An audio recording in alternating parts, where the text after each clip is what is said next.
Would you talk to us about Jesus? Yes, I Because would. I have a feeling that he was misunderstood in his day. Very much so. Still misunderstood to this day. And the Bible, I'm thinking, isn't an accurate translation of what he was trying to Not teach always, us no. and tell us. No.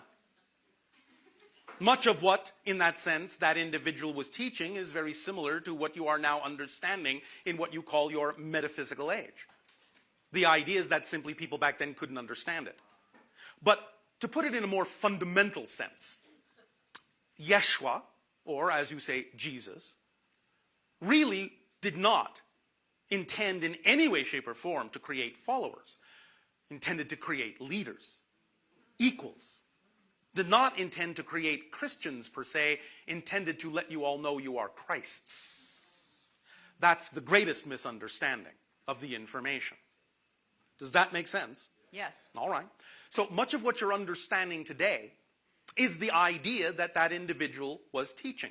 Even down to the concept of how powerfully your beliefs create your reality, yes? Yes. Because did not, in that sense, at least to some degree, the Bible quote him as saying, it is your belief, it is your faith that has made the difference? Yes? And did it not also say that when Yeshua even went back to his hometown, because people there only knew him as a carpenter and did not believe in the things that other people said he could do none of those things in his hometown. And the Bible says so very clearly. You understand? Yes. It's all about the idea of your belief system. It's all about the idea of what you know to be true. It's all about your actions, all about your alignment.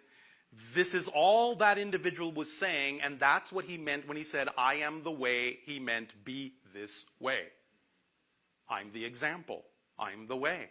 Be like me. Don't go around telling everyone how to be. Be like me. Make sense?